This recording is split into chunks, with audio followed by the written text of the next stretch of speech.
성도 여러분 안녕하세요. 1월 17일 주일의 큐티를 시작하겠습니다. 읽을 말씀은 요한복음 6장 30절에서 40절의 말씀입니다. 그들이 묻되 그러면 우리가 보고 당신을 믿도록 행하시는 표적이 무엇이니이까? 하시는 일이 무엇이니이까? 기록된 바 하늘에서 그들에게 떡을 주어 먹게 하였다 함과 같이 우리 조상들은 광야에서 만나를 먹었나이다. 예수께서 이르시되 내가 진실로 진실로 너희에게 이르노니 모세가 너희에게 하늘로부터 떡을 준 것이 아니라 내 아버지께서 너희에게 하늘로부터 참떡을 주시나니 하나님의 떡은 하늘에서 내려 세상에 생명을 주는 것이니라. 그들이 이르되 주여 이 떡을 항상 우리에게 주소서. 예수께서 이르시되 나는 생명의 떡이니 내게 오는 자는 결코 줄이지 아니할 터이요 나를 믿는 자는 영원히 목마르지 아니하리라. 그러나 내가 너희에게 이르기를 너희는 나를 보고도 믿지 아니하는도다 하였느니라. 아버지께서 내게 주시는 자는 다 내게로 올 것이요 내게 오는 자는 내가 결코 내쫓지 아니하리라.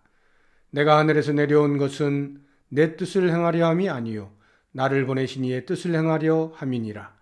나를 보내신 이의 뜻은 내게 주신 자 중에 내가 하나도 잃어버리지 아니하고 마지막 날에 다시 살리는 이것이니라. 내 아버지의 뜻은 아들을 보고 믿는 자마다 영생을 얻는 이것이니 마지막 날에 내가 이를 다시 살리리라 하시니라.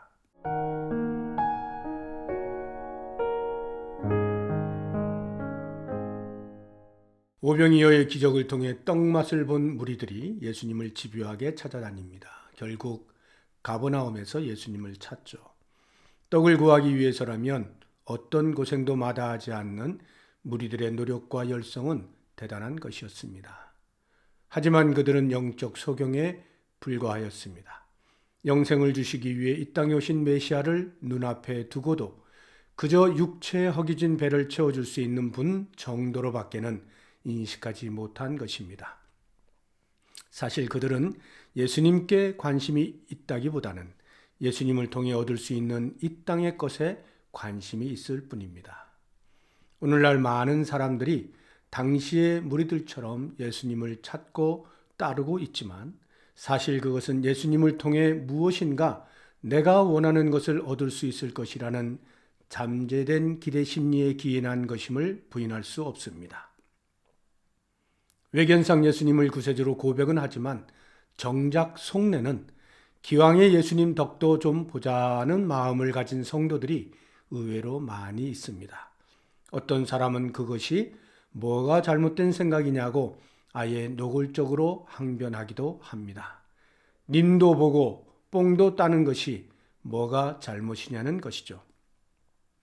저는 목사로서 이런 목회 현장을 생각할 때마다 늘 마음이 무겁고 답답하여 깊은 한숨을 내쉬곤 하였습니다. 그런데 오늘 말씀을 묵상하면서 저는 망치로 머리를 얻어맞은 듯한 충격을 받게 되었습니다.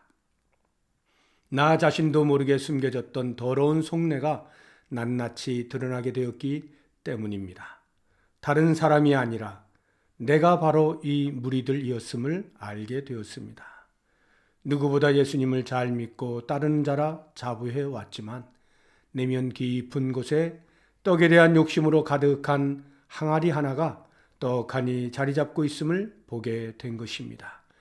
예수님께서 그 무리들을 보시고 답답해 하셨던 것처럼 저를 보고도 얼마나 답답해 하셨을까 생각하니 부끄러움에 얼굴을 들 수가 없습니다. 내가 생명의 떡이다 라고 말씀하시는 소리가 지금 내 귀에 천둥 소리처럼 들립니다. 주님께 용서를 구합니다. 예수님은 온데간데 없고 예수님으로 인해 덕 좀 보겠다는 간사한 욕심으로 얼룩진 나의 내면이 바로 지금 깨끗이 청소되길 소망합니다. 오직 생명의 떡이신 예수님으로만 충만하기를 원합니다.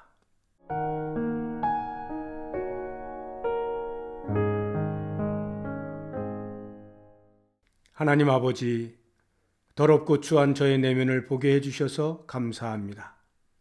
이 땅의 것들에 아등바등 살지 않게 하시고 오직 예수님 한 분으로 충분한 인생임을 깨닫게 하옵소서. 예수님 때문에 살맛 나는 인생임을 경험하고 고백하고 자랑하게 하옵소서. 예수님의 이름으로 기도드립니다. 아멘.